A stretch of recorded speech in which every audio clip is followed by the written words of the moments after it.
Pet Life Radio. This is Pet Life Radio. Let's talk pets.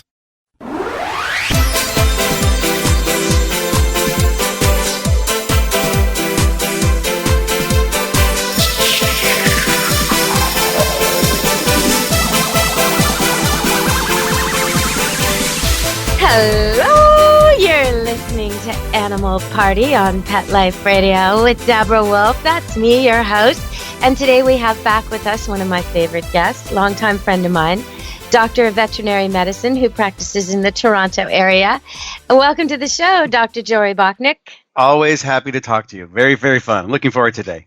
Well, today we started talking before we even got on air because we both have so many good stories to share with you today. We're going to start off. I'm going to ask Dr. Jory about the sock eater. What's going on with your sock eater? It's not uncommon, especially when people get larger dogs or medium-sized dogs. When they've never had a dog, they're not always picking up after themselves. And if there's kids in the house, you tell them to pick it up. But as parents, we all know that really never works very well. And in came my nice little 12-week-old beagle after they watched him horf down one of their kids' sweat socks. They knew it was there. I knew it was there. And you can feel the dog's, he's looking fine right now, but we tried to make him throw up, and it's just too big. It's been absorbed a lot of water in his stomach, and I know from experience I can't pull that sock out with a scope. I can't. We are fortunate we've got some pretty cool toys where I can go in through his mouth when he's asleep and try to grab a hold of it and see if I can pull it up, but it's not going to come out that way. So this is a major surgery in a very young dog. They're very upset. It's very expensive. And like how expensive? Are we talking thousands? Yes. This is thousands. I mean, we're going into his abdomen, we're opening his stomach up. It's going to be between 3 and 4. Yeah. And they're trying to decide how we're going to do this. And I'm like, we can work something out. And as my staff are taking the dog back, he starts to heave, and doesn't he upchuck the entire sock? Yay! And then there's cheering, and there's happy, and there's laughing. And I'm like, okay, what do I know anyways? I know nothing. I said, he heard you crying, and he wanted to help, and this is all he could do. So he did. I had a standard poodle, Vegas, who died about a year and a half ago at 14, but he used to eat baby socks. That was his thing. Only children's and baby socks, teeny tiny baby socks. He did it so often that his poop, I could tell it in the backyard because it was pink and blue and aqua, all the colors of baby socks twirled and wrapped right inside the poop. So he seemed to pass it okay. But I have had some customers with some real issues with tennis balls and rocks also, like some things that dogs want to swallow that won't come out once they go in. Terrible, right? I mean, I have the same issue. We're like the shoemakers. Our shoemakers' children have no shoes. The veterinary's dogs are always late for vaccines, and the trainer's dog likes to eat socks. It absolutely is the way. 2 of my dogs prefer to eat apart from socks, and now that we have a cat in the house, cat toys, they really like Star Wars toys. And I can always tell whose is whose because one of my children prefers one type. So if I see Darth Vader's head, I know who didn't pick up. But if I see Han Solo, I know it's someone else. No. But if you're lucky and your animals are big enough and the objects are small enough, they can pass them because they're pretty hardy. But it's how to recognize when they can't. And there's a couple spots where they get stuck. And when they get stuck, bad things happen. And they happen really quickly. So for people at home who are deciding, well, do I need to go or can I rush in? If the dog's walking around happy and eating and pooping, you're okay. But as soon as you have a Labrador that's stopped eating and is quiet, now you know a dog who always loves food and all of a sudden won't eat. That's a big deal. Big behavior changes mean big problems because these dogs don't change their behaviors very easily. And if all of a sudden you see big changes, you know you have an issue. Happy dogs that all of a sudden become aggressive because they're likely painful, that's a big issue. It means you've likely got an obstruction. And the longer you wait where that obstruction happens, what happens is the foreign body, whatever it is putting pressure on the inside of the organs, and they're bearing down. But what that does is it affects the blood supply. And so that part of the stomach or intestine can start to die. And when that happens, you get really big problems. So it's an hour by hour worsening of the situation until you can get it resolved. So it's pretty clear when you have time because everybody looks good. The second it changes, the clock starts ticking. And the longer it waits, the outcomes become poorer because you start to deal with other problems that result from perforations and infections. And it's just longer and nastier. So how can we avoid it? For people who have repeat offenders, go to your local pet store. Pick up a cage muzzle. And a lot of people shy away from using some of these tools. Yes, but you have to recognize, people hate the muzzle. I have but it's a people who come tool. to me with a dog who bites and they say, "Can we do the lesson without a muzzle?" And I'm like, "Well, we'd like to fix the problem, wouldn't we? Let's start with a muzzle. And when he's earned the right to not wear the muzzle, let's holster this gun and, let him learn to behave without it first before we let him nip and intimidate and be aggressive." I mean, people just hate the look of it. But you're right. It can be a godsend if your dog has that habit. You posted a picture of I think it's a golden doodle with a nylon situation, some kind of pantyhose. Yeah. What's going on there? I mean, I've probably scoped him at least a dozen times. I would say a quarter every 4 months does not go by where Toby's not brought in because he's swallowed nylons. House, 3 girls, there's going to be nylons, and he finds them and he eats them. They now know that if they suspect, they just bring him in. And if they bring him in, I just take him right to scope. If I get him early enough, the nylon doesn't leave his stomach, because once it leaves, it's hard to pull back into the stomach without causing damage. But while it's in the stomach, I can gather up enough of it, I'm able to pull it out back through his mouth. So he can generally leave the clinic within 2 to 3 hours of arrival, going back home to run around and looking for more nylons. Yes. My children actually help me with some of these procedures because it's kind of like doing remote robotic surgery. They play way more video games than I am. So if my kids know that this is going on, they'll come in with me because they like to use some of the tools with me, and I'll be doing the scoping and they'll use the grabbers, and they're all better at it. Okay. Oh my goodness. So we're going to go to break and come back. But when we come back, we're going to hear the raciest story where somebody got busted by something the dog ate. So we're going to find out that after the break with Dr. Jory. Stay tuned, everybody, to Animal Party Pet Life Radio. We'll be back. Does your dog itch, scratch, stink, or shed like crazy? Come to Dynavite for help. Order a 90-day supply of Dynavite. Pick up 2 bottles of Lico Chops, get the 3rd bottle free. New improved Lico Chops with omega-6, omega-3, vitamin E, and now 6 extra direct-fed microbials. Even better for the digestive tract and immune system. And dogs love it. Try Lico Chops. Buy 2, get 1 free. This is Henry Lukasevic for Dynavite. DINOVITE.com.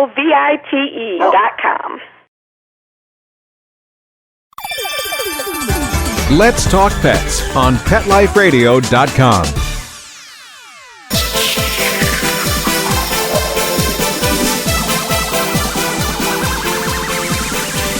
Hello, you're back on Animal Party Pet Life Radio with me, Deb Wolfe, and Dr. Jory Bocknek, and he's about to tell us about something that happened early in his career, something quite embarrassing. So what did you find in this dog? Okay, this is over 20 years ago, so I'm beginning to date myself. But early on in my career, a very lovely client came in will protect his name, his identity. Let's call him Steve. Steve is a lovely medium-sized little dog. He's a beagle, and he was feeling really poorly. He was having stomach issues. He was throwing up, and I'm all excited and a little nervous. It's like my second weekend on or whatever. And we do some x-rays, and I can see on the films that there's some little metal pieces, but it's wrapped up in all this fabric. So we've just got this new scope, and we're going to try it out. So anesthetize the dog, go in. I can see there's this black fabric-y stuff, and I'm actually able to get a hold of it and pull out one thing. Then I go back in and pull out something else. Everything looks great. I can't find anything else. I finish up, turn the lights on, wash it off, and it looks like lingerie. Now, it's a delicate subject, and I don't know her. She doesn't know me, so I put it in a bag. I go up front, and here's what we found. Looks like some sort of lingerie. And she goes, "Oh, really? Could I see it?" And I'm thinking to myself, I have opened a door that I did not want to go through, and now it's too late. I said, "Yes, I'll get it." And I go get it. And she goes, "Oh, can you put that in a bag for me?" And I'm thinking, this is not getting better. It is just not getting better. Is she really going to wear this? I put it in a bag, and she goes, "Just so you know, I'm not weird. I'm not going to wear this, but I've had suspicions in the house. This dog never leaves the property, and that lingerie doesn't belong to me."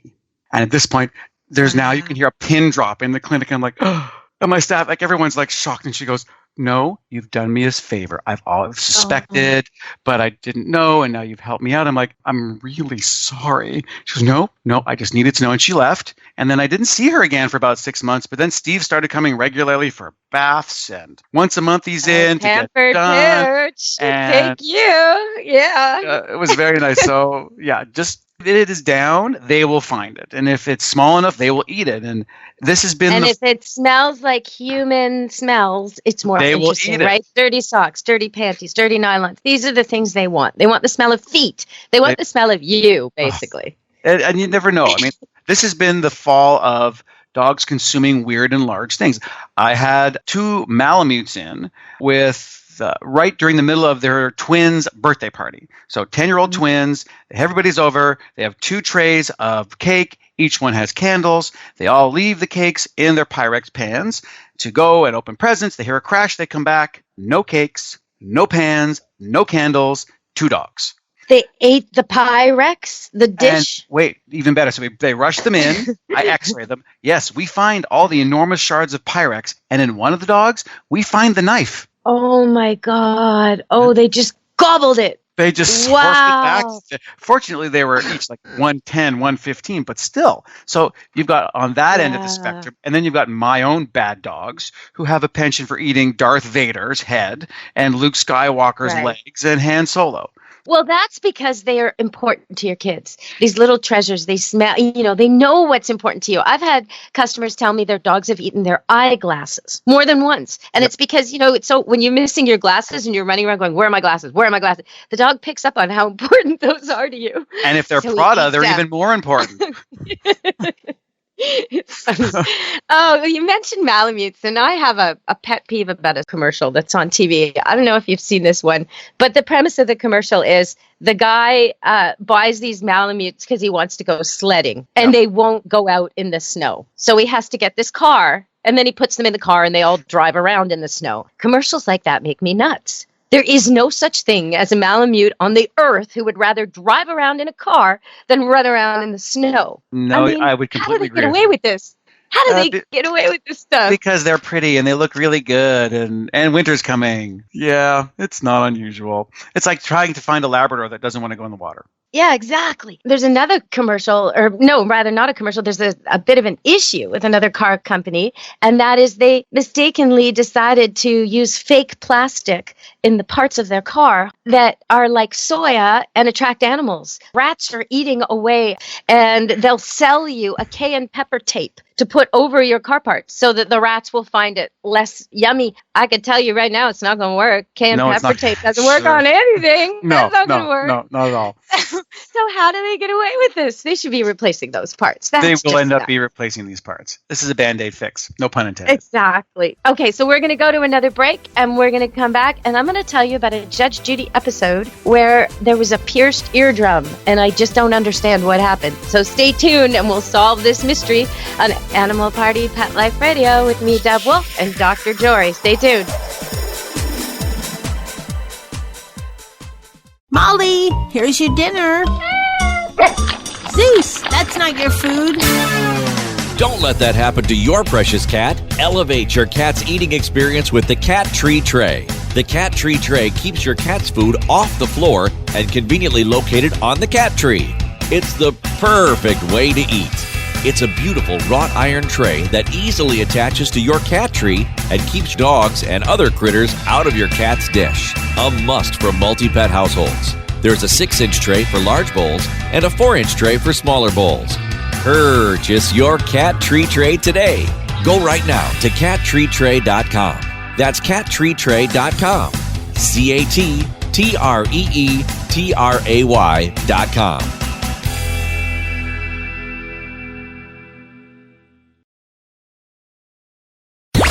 Let's talk pets Let's talk pets on Pet Life Radio. Pet Life Radio. PetLifeRadio.com.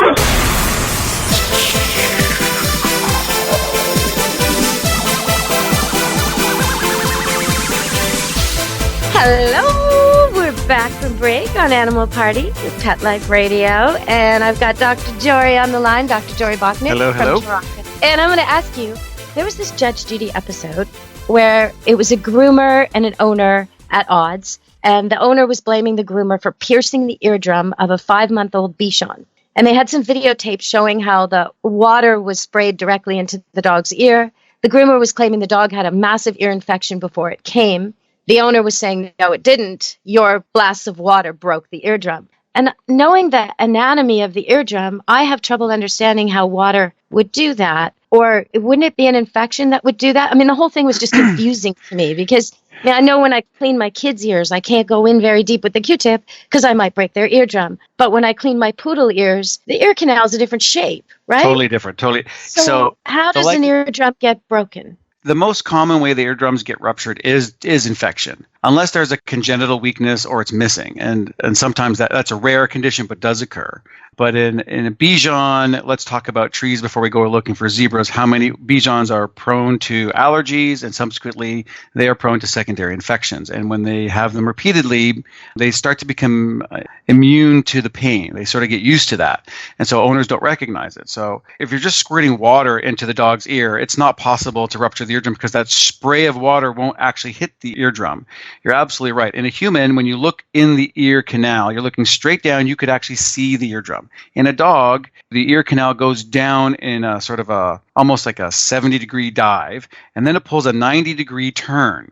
And you have an elbow, and then it travels another 1/3 as long as the vertical canal, and then you have your eardrum. And so if you were to take a Q-tip, for instance, and push it straight down into the ear canal of a dog, you would hit bottom. And then unless you guided it around, which a rigid Q-tip won't go, you can't get around to push it into the eardrum. So the water will likely hit many parts of that vertical canal and before it hits the bottom, and then it will go around. So it's traveling down an elbow pipe, if you would. If the eardrum badly infected is really thin and there's a lot of pressure, then that could cause a rupture. Or it was ruptured before she did it. At the end of the day, there's almost no way to tell. But in a normal dog's ear, spraying water from a syringe, it's not possible. 100%. It was actually a hose and, like a grooming type of shower head. And they showed the video. But I still didn't see how that could pierce an eardrum. Even a grooming shower. Like, how many of us have been in the shower and turned our head sideways and the water would go straight in? How many of us have been in a hot tub? It's just not going to happen. Right. No, physically not possible. Survey says, nope, not going to do it. Well, I'm glad you cleared that up. So we are going to end the show, but don't worry, listeners. I've got Jory booked to come back. So if you love this show, we're going to have another show coming up really soon in a week. And I am going to ask him at the very start of that next show about those poop-eating dogs of his. That's right. He cannot hide. Oh, we're come on. Find out. You got to be nice to me. I am nice to you. Oh, come on. So, all right. Well, Dr. Jory, thank you so much for joining us today. I'm so glad you're willing to come back. All right. Thank you. And everyone out there in Animal Party and Pet Life Radio Land, be good to your animals. Let's Talk Pets. Every week on demand. Only on PetLifeRadio.com.